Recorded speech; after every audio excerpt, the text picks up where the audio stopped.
ఒక అడవిలో చిన్న పక్షుల గ్రామం ఉండేది. ఆ గ్రామంలో ఒక పేద పిచ్చుక ఉండేది. అది రోజు ఉదయాన్నే లేచి కూరగాయలు సిద్ధం చేసుకొని ప్రక్కనే ఉన్న మార్కెట్కు వెళ్ళి అమ్ముకుంటూ ఉండేది. తనది ఒక చిన్న దుకాణం. తన దుకాణంలో 2-3 రకాల కూరగాయలు, ఆకుకూరలు మాత్రమే ఉండేవి.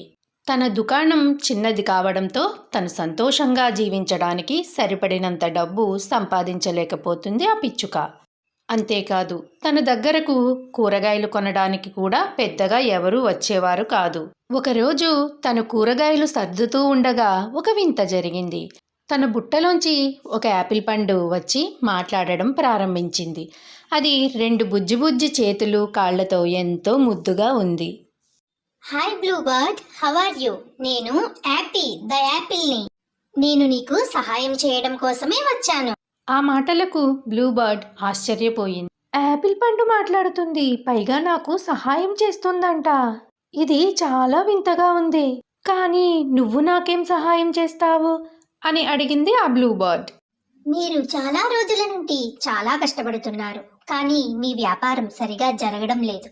అయితే ఈరోజు మీ పరిస్థితి మారబోతోంది. అవునా, ఏం చేయబోతున్నావు నువ్వు అంటూ ఆశగా అడిగింది ఆ బ్లూబర్డ్. ఆ యాపిల్ పండు నవ్వుతూ తన షాప్ ముందుకి వచ్చింది. ఏదో మాయ చేసినట్లు మిగిలిన కూరగాయలన్నీ కూడా వచ్చి నాట్యం చేయడం ప్రారంభించాయి. అటుగా వెళ్తున్న పక్షులు ఆ దృశ్యాన్ని చూసి ఆశ్చర్యపోయాయి. రండి రండి, అందరూ రండి, ఇక్కడ డాన్స్ చేసే కూరగాయలను చూడండి అని అరిచాయి. పక్షులన్నీ కూడా ఆ దుకాణం చుట్టూ గుమిగూడాయి. ఇప్పుడు ఆ పక్షులన్నీ తన కూరగాయలు కొనడానికి సిద్ధంగా ఉన్నాయి. రోజు అమ్మేదానికంటే ఎక్కువ కూరగాయలనే అమ్మింది. ఇప్పుడు ఆ బ్లూబర్డ్ చాలా సంతోషంగా ఉంది. సాయంత్రం అయింది. ఆ యాపిల్ పండు నవ్వుతూ ఇలా అంది. చిన్న మ్యాజిక్ తో ఇలాంటి మంచి పనులు కూడా చేయవచ్చు. ఇప్పుడు నువ్వు హ్యాపీ కదా బ్లూబర్డ్? ఇప్పుడు ఆ బ్లూబర్డ్ తన దుకాణాన్ని పెద్దది చేసింది.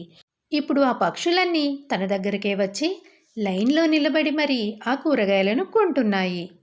ఇప్పుడు ఆమె డబ్బు కోసం చింతించాల్సిన అవసరం లేదు. ఎందుకంటే తన స్నేహితుడైన యాపిల్ ఎప్పుడూ తన తోడుగా ఉంటాడు గనక.